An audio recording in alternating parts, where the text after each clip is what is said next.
Allahumma inna nas'aluka salamatan fid din wa afiyatan fil jasad wa ziyadatan fil ilmi wa barakatan fil rizqi wa taubatan qabla al-maut wa rahmatan 'inda al-maut wa maghfiratan ba'da al-maut. Allahumma hawwin 'alaina fi sakaratil maut wan najata minan nari wal 'afwa 'inda al-hijab.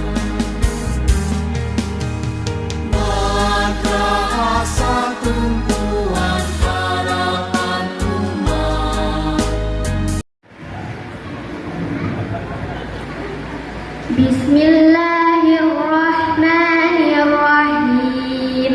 Alam tara kaifa fa'ala rabbuka bi'ad irama dzatil 'imad allati lam yuhlaq mithluha fil bilad wa thamud alladzina jabus sakhra bil wad wa fir'auna dil autad alladzina taghaw fil bilad. Shadaqallahul azim.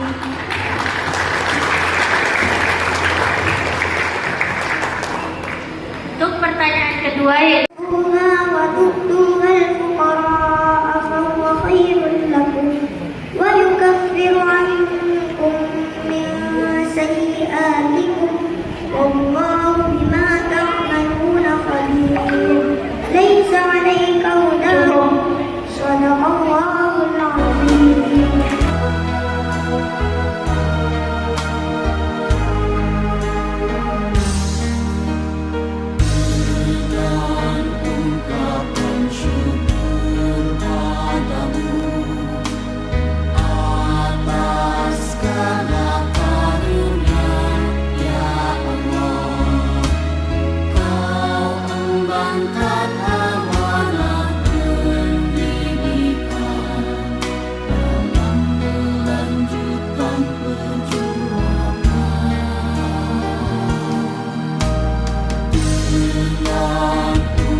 tahun 2023 putra putri Bapak Ibu wali murid kelas 6 secara seremonial, secara resmi dilepas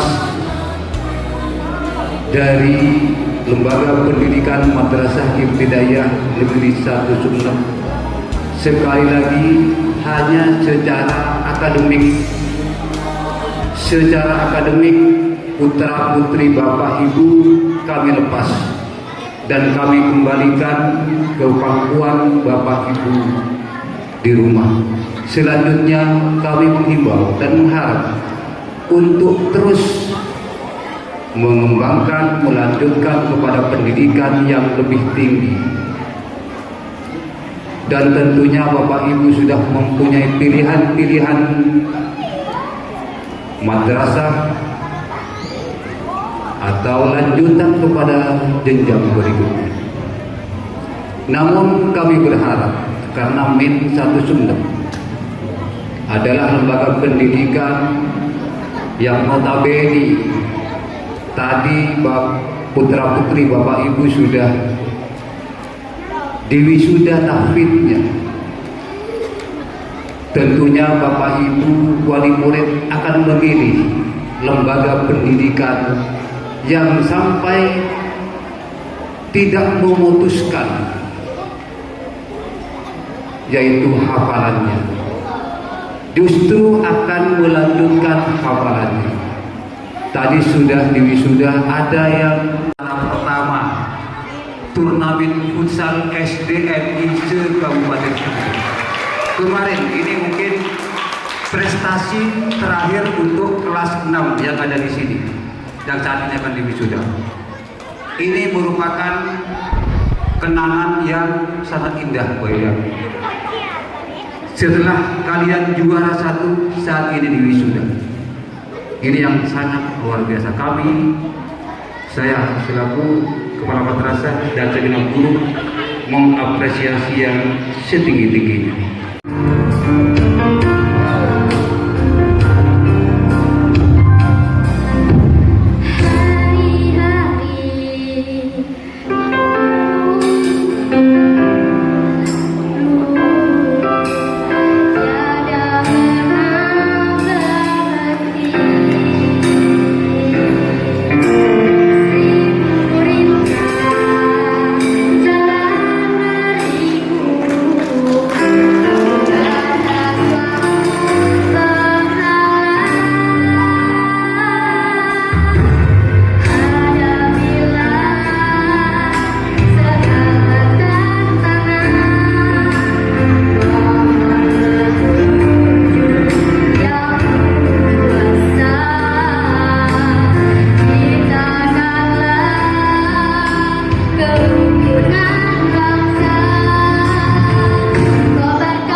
dihafalkan dengan lancar, dan uji publik tadi itu adalah mewakili hafalan mereka semua. Saya yakin nanti mereka akan terus semangat sampai dibalik katanya Pak Haji Didik tadi, bukan juz 30 tetapi 30 juz. Bapak Ibu, cara termudah kita para wali murid ini untuk masuk surga adalah memilihkan pendidikan yang terbaik untuk anak-anak kita, terutama tahfidzul Quran. Kita boleh banyak dosa, taubat iya kalau diterima. Kita sudah terlanjur tua kayak gini gak bisa apa-apa, tetapi nanti derajat kita itu akan diangkat oleh putri kita. Karena apa Bapak Ibu? Putra putri kita ini adalah investasi kita di dunia dan di akhirat. Biaya yang kita keluarkan tidak mungkin sia-sia. Jadi untuk pendidikan, Bapak Ibu tidak usah khawatir, Allah pasti akan menyediakan. Walaupun harus hutang, yang penting kan ada. Saya ingat sebuah hadis sahih riwayat Bukhari Muslim muttafaqun alaih, diriwayatkan oleh Abu Hurairah. Insyaallah Bapak Ibu sudah hafal semua. Idza mata ibnu Adam, atau dalam sebuah riwayat dikatakan idza matal insan inqata'a amaluhu illa min salasi. Kita semua nanti kalau sudah wafat semuanya terputus kecuali 3. Yang pertama shadaqatun jariyah, sedekah jariyah. Yang kedua ilmun yuntafa'u bihi, ilmu yang bermanfaat. Dan yang ketiga waladun shalih yad'u lahu. Bapak Ibu, untuk yang kedua dan yang ketiga saya tidak akan bahas panjang. Yang pertama saja, shadaqatun jariyah. Sedekah jariyah ini erat kaitannya dengan biaya apapun yang kita keluarkan untuk pendidikan anak kita. Selama ini banyak orang memahami bahwa sedekah jariyah itu harus berupa benda yang dipakai untuk manfaat. Selama bendanya itu ada, maka pahalanya mengalir. Kalau bendanya sudah tidak ada, maka pahalanya tidak mengalir. Jadi kita wakaf Al-Quran misalnya. Al-Quran ini selama dibaca oleh orang dan Al-Qurannya masih ada, tidak rusak, maka pahalanya mengalir. Bagaimana kalau Al-Qurannya rusak? Atau Al-Qurannya kita salah mewakafkan kepada masjid yang ternyata nggak ada jamaahnya, tidak dibaca, apakah tidak ada pahala? Kalau kemudian tidak ada pahala, nggak fair Allah berarti. Padahal kita sudah mengeluarkan. Saya pernah baca Bapak Ibu sebuah kitab namanya Al-Fawaidul Mukhtarah. Kitab yang bernama Al-Fawaidul Mukhtarah, karangan dari Syekh Zain bin Ibrahim bin Smith. Beliau adalah mufti atau juru fatwa kota Madinah. Sampai sekarang masih ada, masih hidup dan sehat beliau.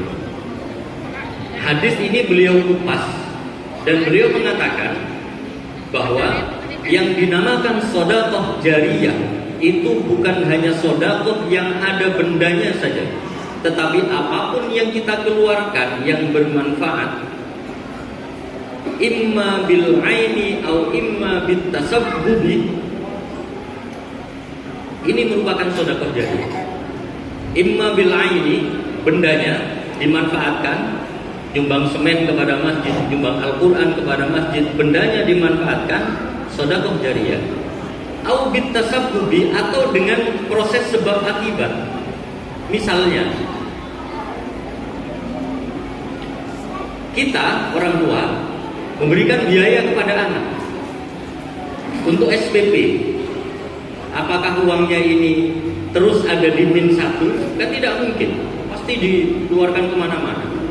Tasabbutnya, sebab akibatnya, dengan kita bayar SPP misalnya, dengan kita bayar BP3, kalau dulu ketika saya sekolah membayar biaya pendidikan, maka dengan biaya pendidikan ini terus anak kita bisa memperoleh ilmu yang manfaat, dan kemudian anak kita besar dapat berguna bagi masyarakat.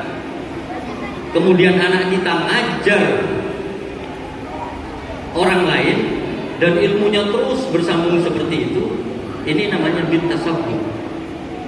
Sebab sedekah kita menjadi sebab anak kita menjadi orang yang soleh. Ini sedekah jariyah. Jadi jangan pernah berpikir bahwa apa yang kita investasikan untuk biaya pendidikan anak kita itu akan hilang. Tidak. Semuanya akan terus berjalan. Selama apa yang kita berikan itu bermanfaat, mempunyai sebab akibat yang baik, maka semuanya pasti akan berjalan. Bapak Ibu sekalian yang saya hormati, sekali lagi saya haturkan terima kasih kepada Bapak Kepala Madrasah, seluruh Dewan Guru, para asatidz dan ustadzat yang mengajarkan Al-Quran dengan metode ummi kepada putra-putri kami. Saya haturkan terima kasih dan apresiasi yang setinggi-tingginya kepada Bapak Ibu semua. Mudah-mudahan apa yang telah diperoleh oleh putra-putri kita akan terus mereka kembangkan sampai nanti mereka besar. Bapak Ibu sekalian, tugas kita sebagai wali murid, wali siswa, sebentar lagi anak kita sudah dikembalikan kepada Bapak Ibu, anak saya juga dikembalikan kepada saya. Ini berarti tanggung jawab pendidikan kembali ke asalnya. Mendidik anak itu bukan tanggung jawabnya guru-guru, bukan Bapak Ibu, tetapi tanggung jawab kita. Aslinya Allah itu memerintahkan kita untuk mengajar anak kita sendiri. Aslinya. Kalau anaknya satu lumayan, mungkin bisa diajar. Anak dua lumayan. Tapi kalau anaknya banyak, dari istri pertama, belum dari istri kedua,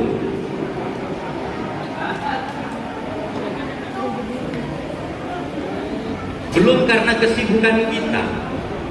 Misalnya, Bapak Ibu seorang pebisnis, mampukah kemudian mengajar anak-anaknya mulai dari baca, menulis, menghitung, membaca Al-Quran? Ini kan tidak mungkin. Oleh karena ketidaksempatan kita untuk mendidik anak-anak kita sendiri, maka kemudian kita menyerahkan pendidikan anak kita kepada Dewan Guru, kepada madrasah. Kita serahkan sepenuhnya. Jadi apa yang dilakukan oleh guru-guru itu adalah sebetulnya tugas kita. Makanya saya paling tidak terima kalau ada wali murid kemudian protes ke sekolah gara-gara gurunya dianggap tidak bisa mengajar. Hanya karena anaknya dijewer ekopenis, hanya karena anaknya disentil atau dipukul sedikit saja, gurunya dilaporkan ke LSM. Wallahi tidak akan manfaat ilmunya. Kalau ada wali murid seperti ini, jangan harap anak-anaknya jadi orang yang soleh dan solihah. Tidak mungkin. Harusnya berterima kasih kepada guru. Yang seharusnya kita mendidik, kemudian kita serahkan kepada mereka. Mereka salah sedikit saja kita tuntut.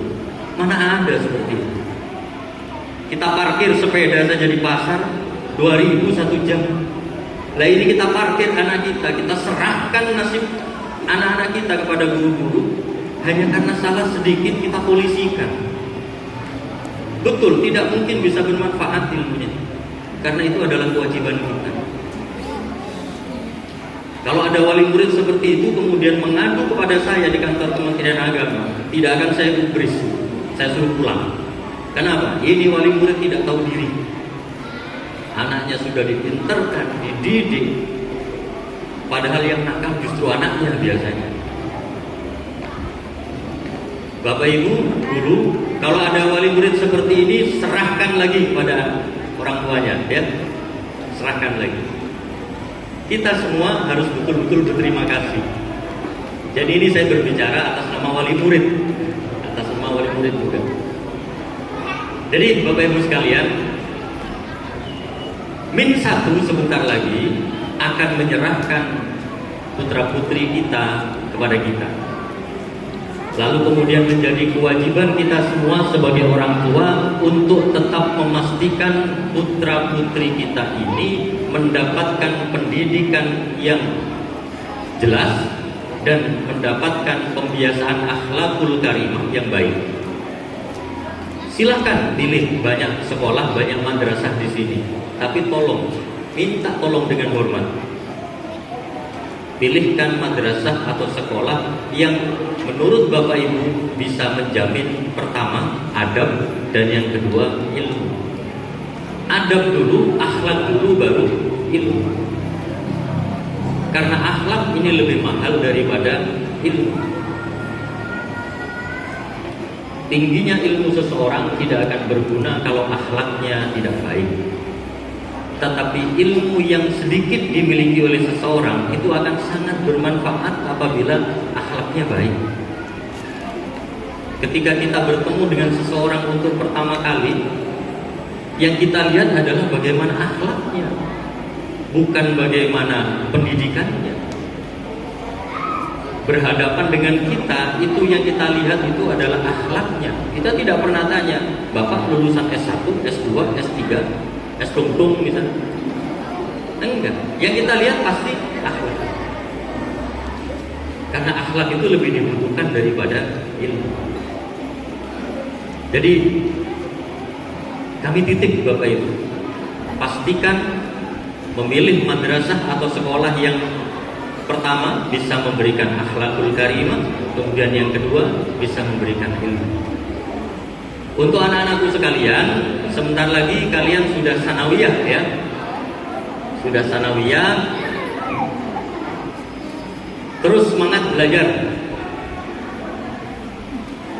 Kalau kalian di min 1 diajari juz 30, 1, 2, 3, 4, 5, maka harus ada target lulus sanawiyah atau lulus SMP nanti sudah 15 juz. Amin. Lulus aliyah nanti sudah 30 juz. Mungkin ada yang tanya, bagaimana dengan ayah, bagaimana dengan ibu? Biarlah ayah dan ibunya cukup minum jus saja. Kalian, orang tua bisa masuk surga itu gara-gara anak, dan bisa masuk neraka juga gara-gara anak. Jangan sampai nanti kita soleh sendirian Bapak Ibu, tahajud tiap malam, tetapi tidak pernah memperhatikan pendidikan dan akhlak anak, sehingga anak moralnya tidak baik. Nanti di akhirat Bapak Ibu akan dimasukkan surga, akan dituntut oleh anak-anak kita ini. Ketika anaknya di neraka, mereka mengatakan, ya Allah, saya di neraka ini bukan keinginan saya. Saya di neraka ini karena saya tidak disekolahkan di min 1 sama orang tua saya. Ya tentunya min 2 dan min 3 juga ya. Karena ini acaranya min 1. Kalau bapak dan ibu saya enak-enakan di surga, sementara mereka menelantarkan pendidikan dan akhlak saya gak terima ya. Akhirnya dipanggil lah bapak dan ibu yang sudah di surga itu untuk diaudit oleh malaikat, bukan oleh irjen ya Pak Kasih Menwa, diaudit malaikat. Kita terus perhatikan pendidikan putra putri kita. Saya sering mengatakan bahwa untuk menjadi anak yang baik, untuk mencetak anak yang baik, itu ada 3 kriteria yang harus baik. Pertama, dia harus dibesarkan di lingkungan keluarga yang baik. Yang kedua, dia harus dibesarkan di lingkungan bermain yang baik. Dan yang ketiga, dia harus dididik di lembaga pendidikan yang baik. Min 1 sudah membuktikan bahwa min 1 adalah salah satu dari 3 min dan 7 madrasah negeri di Kabupaten Sumeneb yang sudah memberikan pendidikan yang baik. Tanggung jawab terberat itu adalah bagaimana putra putri kita hidup di lingkungan keluarga yang baik. Jangan harap putra putri kita menjadi putra putri yang baik kalau keluarga kita tidak baik, gak bisa.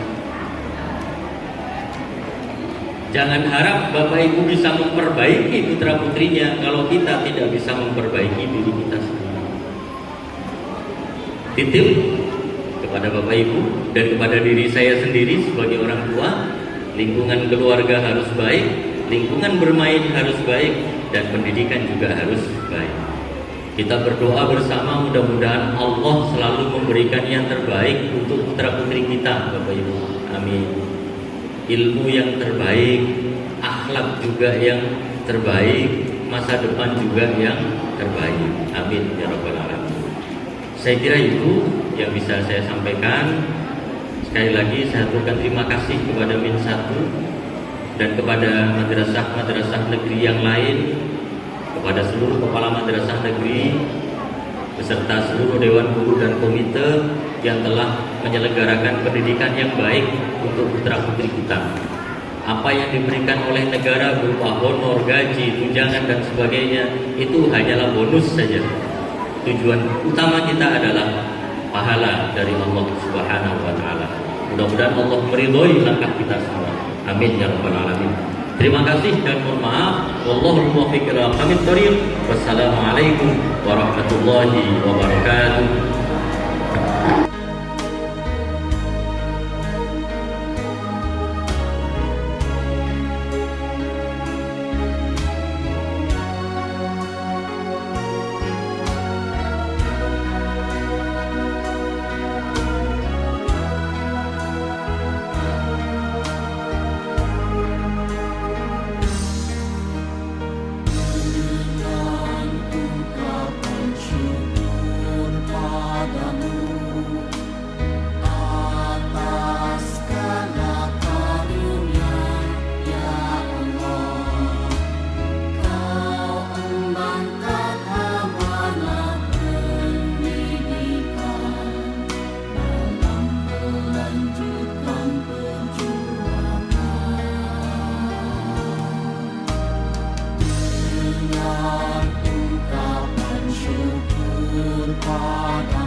Jawa